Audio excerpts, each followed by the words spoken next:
నమస్తే, welcome to our channel. Australia cricket దిగ్గజం David Warner పేరు ఇప్పుడు మరోసారి వివాదాల్లోకి వచ్చింది. మద్యం మత్తులో డ్రైవింగ్ చేసిన కేసులో ఆయనను పోలీసులు అరెస్ట్ చేయడం సంచలనంగా మారింది. ఈ ఘటన ఆస్ట్రేలియాలోని సిడ్నీ నగరంలో జరిగింది. పోలీసులు నిర్వహిస్తున్న రాండమ్ బ్రెత్ టెస్ట్ సమయంలో వార్నర్ తన వాహనాన్ని చెక్ పాయింట్కు ముందు ఆపినట్లు అధికారులు గుర్తించారు. అయితే అనుమానం రావడంతో పోలీసులు ఆయనను పరీక్షించగా మొదటి టెస్ట్లోనే మద్యం సేవించినట్లు తేలింది.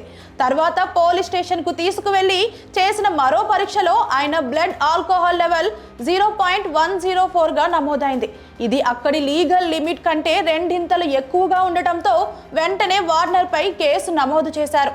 ప్రస్తుతం ఆయనకు కోర్టు నోటీసులు జారీ చేసింది. మే 7న కోర్టులో హాజరు కావాల్సి ఉంటుంది అని అధికారులు తెలిపారు.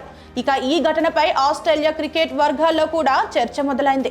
ప్రస్తుతం వార్నర్ రిటైర్మెంట్ తర్వాత కూడా లీగ్ క్రికెట్లో కొనసాగుతున్న సమయంలో ఈ వివాదం రావడం గమనార్హం.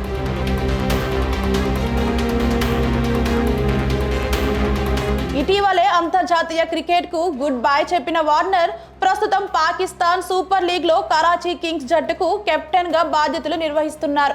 అయితే ఈ కేసు కారణంగా ఆయన ఇమేజ్పై ప్రభావం పడే అవకాశం ఉందని నిపుణులు భావిస్తున్నారు.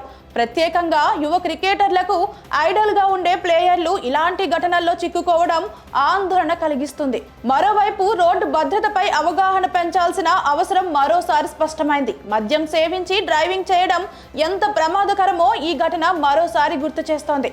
అభిమానులు మాత్రం ఈ వార్తపై మిశ్రమ స్పందన వ్యక్తం చేస్తున్నారు. కొంతమంది ఇది వ్యక్తిగత విషయం అని భావిస్తుండగా ఇంకొందరు స్టార్ ప్లేయర్లు మరింత బాధ్యతగా ఉండాలని అంటున్నారు. మొత్తానికి క్రికెట్ మైదానంలో ఎన్నో రికార్డులు సృష్టించిన డేవిడ్ వార్నర్ ఇప్పుడు మాత్రం ఒక వివాదంలో చిక్కుకొని వార్తల్లో నిలవడం చర్చనీయాంశంగా మారింది. ఈ కేసు వచ్చే రోజుల్లో ఎలాంటి మలుపులు తిరుగుతుందో చూడాలి. మరి మీ ఒపీనియన్ ఏంటి? కింద కామెంట్లో తెలియజేయండి. అలాగే మన వీడియో నచ్చినట్లయితే లైక్ చేసి షేర్ చేయండి. మన ఛానల్ని సబ్స్క్రైబ్ చేసుకోండి. Thank you.